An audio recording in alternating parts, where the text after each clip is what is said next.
The Anteater's Somnambulist Search. Zola the Anteater was asleep, but his legs were not. They carried him silently through a landscape stitched from the scraps of a dream. The ground beneath his paws was a vast, unending chessboard, and the sky was a thick, honey-colored syrup where silent, silver fish swam in lazy circles. Time itself seemed to be napping here. Great clocks, soft as warm cheese, drooped from the branches of skeletal trees. Drip, drip, drip. The seconds pooled on the checkered floor. Zola did not see them, for his eyes were closed, but he felt a pull in his chest, a silent hum that guided his sleeping feet. He was searching. A sound, thin and reedy, cut through the quiet.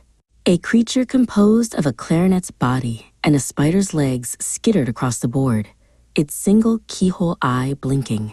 "You are late," it whistled in a melodic tone.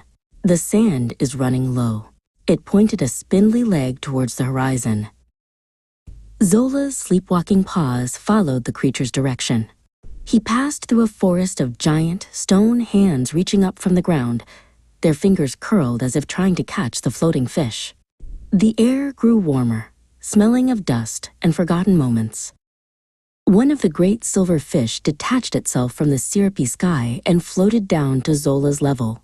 Its scales shimmered like 1,000 tiny mirrors, and in them, Zola's sleeping form was reflected.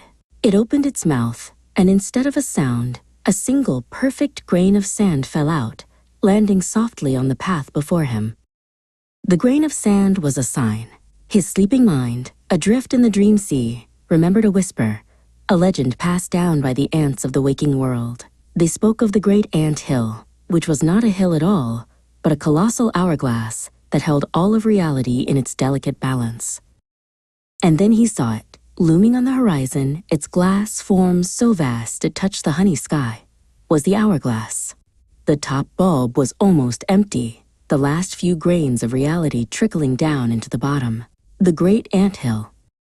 His quest was clear. He had to flip it. His legs, which had carried him so far in his slumber, began to climb. He used the giant wooden frame of the hourglass as a ladder, his claws finding purchase on the smooth, worn surface. The floating fish swirled around him, their silent presence and encouragement. He reached the pivot point, a giant, creaking axle of petrified wood. With a strength he did not possess when awake, Zola pushed. His whole sleeping body strained against the immense weight of time itself. Slowly, groaning in protest, the great anthill began to turn. With a final, mighty shove, the hourglass flipped. The sand began its long journey back, and the dreamscape shimmered. The melting clock solidified, the fish swam back into the sky, and the chessboard faded.